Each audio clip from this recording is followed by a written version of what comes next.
Atigi 350 ming so'mdan detskiy mebellarni optim joyiga yetib keldi. Eng qizig'i mana bunday matrasni ham qo'shib berishadi. Ushbu kravatimiz 350 ming so'm bo'ladi. Bunisiga narxiga keladigan bo'lsak, 450 ming so'm bo'ladi. Chaqmoq makvinimiz bor, tagida sondiqchasi bor. Eng qizig'i mana bunday diodlargacha bo'ladi. Buning narxi 1,5 million so'm, 2 xil sveti bo'ladi. Detskiy podraskoyga ishlatadigan yosh bolalarga, yosh qizchalarga ham ishlatsa bo'ladi. Erga tegib uylanguncha bemalol ishlatsa bo'ladi. Tagida sondiqchasi bo'ladi. Bunisi ham xuddi shunaqa bo'ladi.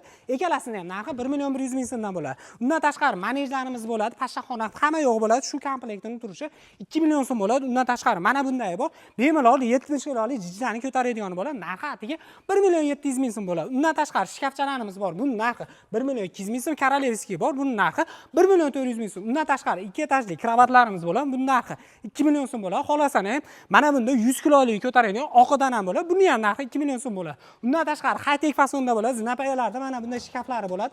Narxiga keladigan bo'lsak, buning narxi 2,5 million so'm bo'ladi.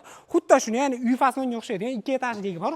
Narxiga keladigan bo'lsa 2 million so'm bo'ladi. Buni narxiga keladigan bo'lsak 1 million 700 ming so'm bo'ladi. Kimgadir qiziq bo'lsa, O'zbekiston bo'ladi, dastavkaga kelishgan holatda. Undan tashqari mana bunday kamutlari bo'ladi. Oddiysi 600 ming so'm bo'ladi. Undan tashqari pampers almashtiradigan bo'ladi. Buning narxi 800 ming so'm bo'ladi. Xolasani 2 kishilik dars qiladiganlar bor. 900 ming so'm. Xolasani ham mana bunday обычныйsi bor. 1 kishilik bo'ladi. Buning narxi 750 ming so'm bo'ladi. O'zbekiston bo'ladi, dastavkaga kelishgan holatda biz Andijon shahar Ibrohimjonlar sexida turibmiz. Pastdagi nomerlarga aloqa qilsangiz, ukalarni to'liq ma'lumot berishadi. Foyda zonni sanay bonuslarni qilib berishadi.